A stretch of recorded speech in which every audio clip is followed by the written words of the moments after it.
Hey everybody, it's Contraltissimo. Guess what? I just had a birthday recently, and though I love my grandma's cocoa apple cake, which my family typically does at birthdays, this year, in honor of having recently finished Breath of the Wild for the first time ever, it was awesome, I decided to go with something a little bit different. A guardian cake.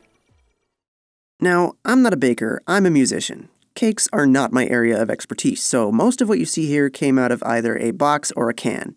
That's right, roast me bakers. Bake me? For not using real homemade ingredients.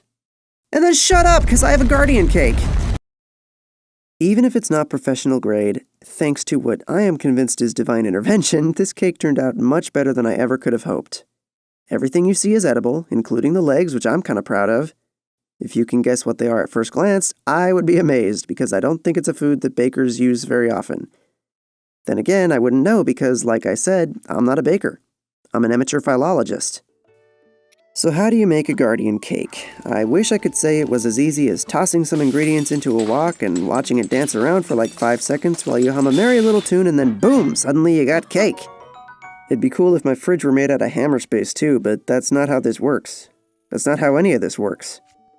No, this one took a little more time, effort, and experimentation, and like 3 more nights full of nightmares, but in the end, it was so worth it. So, let's start from the bottom up, the graham cracker crust. Actually, scratch that. First, rule number 1. Approach love and cooking with reckless abandon. Keep that in mind and don't be afraid to go nuts. Just do things, because things won't do themselves. Okay, you ready? Graham cracker crust. For this, I consulted various YouTube videos with various graham cracker crust recipes until I settled on my own, which is 1 package of graham crackers, 4 heaping spoonfuls of brown sugar, and a half a stick of butter. But I also wanted to make sure it would hold together, so I also threw an egg in there, and I baked it until it was nice and firm and had a decent crust over the top, kind of like a big cookie. For the sheet cake size, I quadrupled that recipe. But remembering how my first experimental crust had been a little gooey, I only used 3 eggs instead of 4. Even spread thin over the sheet pan, the baking took a little bit longer than I'd expected, but I just poked and prodded every once in a while until I was satisfied. Moving up from there, and this was the part that took me the most practice and experimentation, are the round cakes. I am so used to simple 9x13 pans, and throwing together simple cakes that bulge in the middle but still taste delicious, bite me professional bakers, that I had no idea how to make a fancy layer cake, which was what I figured I would need if I wanted to build a guardian. Trust me when I say there are plenty of resources you can find on YouTube to study this out on your own time in great detail, but I will give you a few hints here.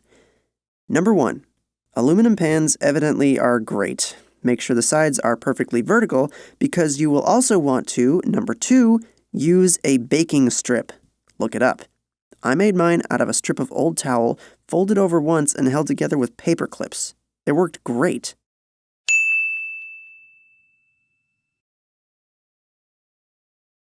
Number 3, make sure you put just a little bit of frosting, not too much, underneath your bottom layer, just to cement that sucker down good and tight, because you don't want your cake to be wandering around while you're decorating. So I made a bunch of round cakes in a 10-inch diameter aluminum pan. The swirly little cake you see here is from a single box of Kroger white cake mix. This is not an endorsement. At first I was afraid a whole box might overflow, but the 10-inch pan was able to contain the whole thing. Now, I had originally intended to color the cakes Chica blue to create a really stunning interior to the Guardian. However, now pay attention here because it's complicated. The Kroger white cake mix recipe, this is not an endorsement, calls for only egg whites, no egg yolks. I ignored this at first because I'm lazy, shut up pro bakers, and because I was tired of whipping up super heavy omelets from all the leftover yolks from all these cake experiments. So I used the whole eggs, but this affected the blue food coloring, so it turned out kind of teal. Turns out egg yolks give off a pretty powerful color of their own. So I tried a cake without the egg yolks. This made the blue color much more electric and pure, but I discovered that the lack of egg yolk also greatly detracted from the overall stability of the cake. It crumbled very easily, it came apart right in my hands. Turns out egg yolks also lend a great deal of strength to the recipe. So it seemed I could either have a perfectly blue cake or I could have a strong cake, but I could not have both. And considering the scope of my endeavor, I decided I wanted a strong cake. So in the end, I decided to switch to a different color that the egg yolks wouldn't bother so much, and I went from Chica Blue to Malice Pink. Because hey, this is a Guardian after all. They run on Malice. Which, I know doesn't sound very tasty, but I wasn't about to make a wholesome good guy flavored cake. Because then I would have to eat the hero, and I just couldn't bring myself to do that. But anyway, fortunately, Malice is pink, and this being a plain white cake mix, I could inject any flavor I wanted into it. And there are so many lovely flavors that play well with the color pink. So, I made the executive decision that Malice actually tastes like strawberries. I did not flavor the actual cakes, but I did flavor the frosting in between the layers. A note, in testing, I discovered that plain white frosting plus pink food coloring plus strawberry extract tastes much better than straight-up strawberry-flavored frosting, which tastes like plastic by comparison. As for the ratios on all that, well, frankly, I couldn't tell you. I just dolloped 3 cans of plain white frosting into a bowl, put in food coloring till it was as pink as I wanted it, and added strawberry extract until I liked the taste. It's okay to experiment. So I stacked the cakes, which I had baked over the past few days and stored in the fridge. Oh my gosh, I'm suddenly disgusted with myself. Does this make me one of the pro bakers now? I just did that annoying thing where I'm like, and here's a thing that I conveniently prepared beforehand. Ugh. Here, I'll at least take some of the glamour out of it. Watch this sorry video of a zombie in the kitchen. I just woke up. Happy birthday. Just woke up, so the contralto in me is a little bit more than usual. This is what a baking hangover looks like. Oh, I've been making such a mess in here. Forgot to do this. It's bleeding through again.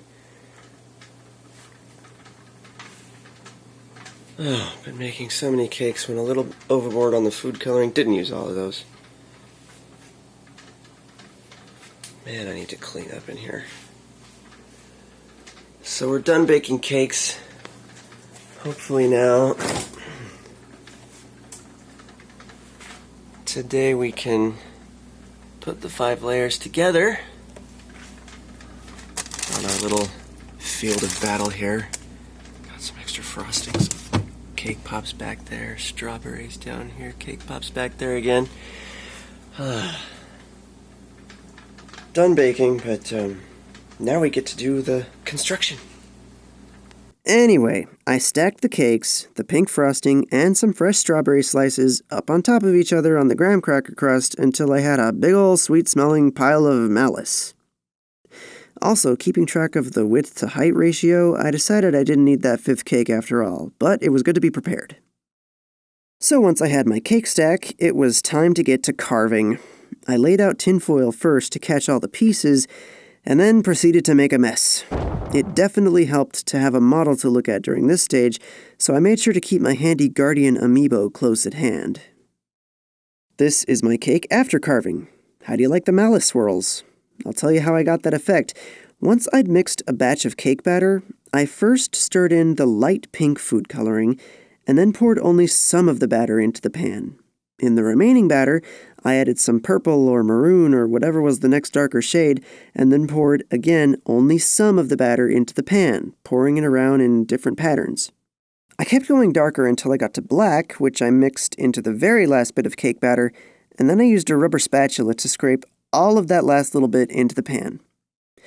Once all the different colors of batter were splooshed on top of each other in the pan, I just took a little spoon and dragged it gently through the batter a few times as if I were drawing the lines of a grid, or a really big asterisk. I didn't stir it around too much. I didn't want the colors to mix, I only wanted them to marble. I don't know if that's how real bakers do it, because I'm not a baker, I'm a Foley artistry enthusiast, but I'm happy with the results. After only a little bit more carving to scoop out those leg holes, next came the fun bit, frosting. This was where I finally had an edge on something because I at least knew how to mix colors. That beige was an elusive little punk, but I caught him in the end. The head fin thingies are the only pieces in which I did not attempt to remain faithful to the original design, which would have been rather precarious. I thought about constructing something more stable with some extra cake pops, maybe? Oh, by the way, I also made these nifty ancient core cake pops, sticking with the Guardian theme and all that rot. But I wasn't sure I could get the chocolate melty color of cake pops to match the chocolate frosting color of the rest, since the materials acted differently, and I don't think I could have carved or frosted the cake material itself, no matter how many eggs were in the batter, so I just went in for big extra frosting dollops instead. The eye is a simple blue sixlet. When my brother saw the cake after I put the eye in, we had the following conversation. Me, exhausted and fairly wrung out. How'd I do? Brother, you did well, but... Did I do well? Yes, but it's like you also did bad, you know? Oh, I know that feel. You have brought evil into this world. I'd never felt so proud. And with that, we have come to the application of the legs. Have you guessed what they are yet? I admit I was a little bit distracted while I was dipping these in the vanilla melty because my brother had put on this funky 80s version of The Hobbit where Bilbo was like, I don't like adventures. And then Gandalf was like, You're a burglar, go burgle stuff. So Bilbo started stealing clothes, and then he started stealing cars, and then he started stealing guns, and then he started stealing takeout, and Aragorn was introducing Arwen to human food, and she was like, I wonder why they put the food on these little white sticks. And then he was like, Those are rib bones. And then she's like, You mean this used to be an animal? Mm-hmm. And then Tom Paris piloted the escape vehicle and Strickland showed up and called everybody slackers and then the movie was over. Oh gosh, where was I? Oh right, meat on little white sticks. That's not quite what I did. Did you want to know what the legs are made of? I want to know what the legs are made of. Okay, eat that piece of leg. Is that beef jerky? It is beef jerky. Perfect. Perfect. No, I went the other way with a fistful of Jack Links, this is not an endorsement, and put my meat inside the little white sticks. These guardian legs are, in essence, sugar-coated beef sticks.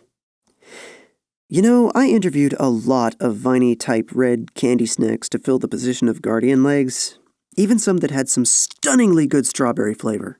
I searched through lots of long and skinny foods, but none of them worked better or stood up stronger than beef jerky. And if you think that's gross, then that's on you, brother. You need to live a little. What did I say at the beginning of this process? Reckless abandon.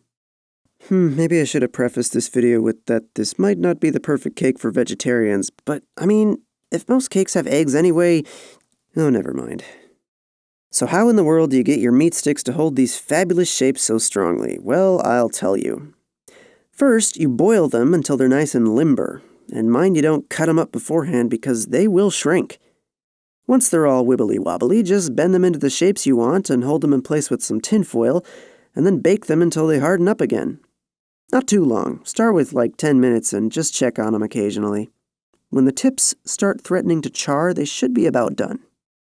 Bet you didn't think you'd be learning how to make beef sculptures today. I baked these legs early on and then kept them in the fridge for a few days, but I think ideally it would have been better to boil and bake them just a short time before dipping them in the melty. I think spending so long in the fridge might have softened them up some, but even so, they still held up beautifully strong and stable under all the stress and rigors of decorating. So just remember, if you got any long serpentine shapes in your cake structure, fill it with beef. Seriously, properly prepared beef sticks are like the food equivalent of rebar. They work amazingly well, they're super easy, and they're delicious. Now, there may be other foods that work this well too, but you know I wouldn't know because I'm not a real baker. I'm a Beast Wars aficionado. So that was all the hard parts. Just a little more melty applied through a squeezy bag and my guardian had some toes, though it took a few applications on the high leg. And after that, it was just a matter of landscaping. White frosting colored green, squeezed through a grass-shaped piping head, and a smattering of these lovely chocolate rocks I found at Hobby Lobby, this is not an endorsement, and... It is super late, and I am very tired. I've been busy today. Got the baking done yesterday? Gosh, it seems so long ago, but today was decoration day. I'm a little bit sick of this cake. It literally gave me nightmares last night. I mean, I think I did do some decorating last night. Oh gosh, it was awful. There's my little model. Trusty little amiibo.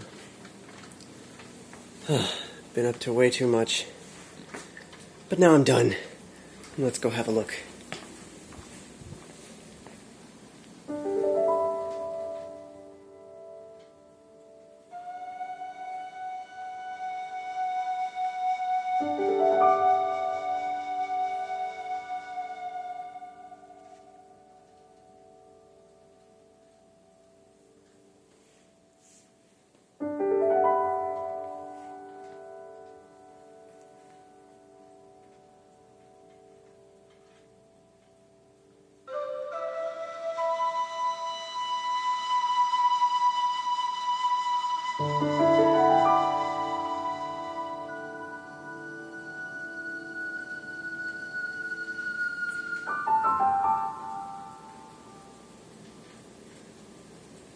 I'm never making this cake again. And that is how you make a guardian cake. Well, that's how I make a guardian cake anyway. Thank you all so much for watching, guys. I hope you enjoyed. There are probably better methods out there, but, well, you'll just have to find them elsewhere on your own because, like I said before, I'm not a baker. I'm a...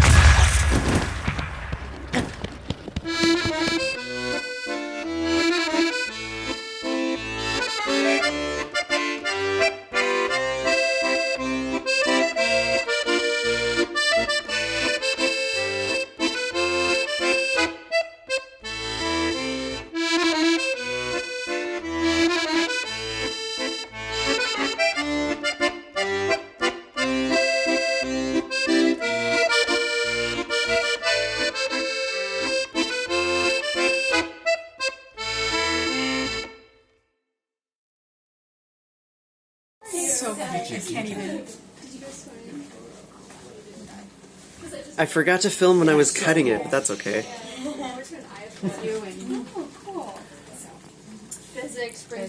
What could this be? Small world. So good.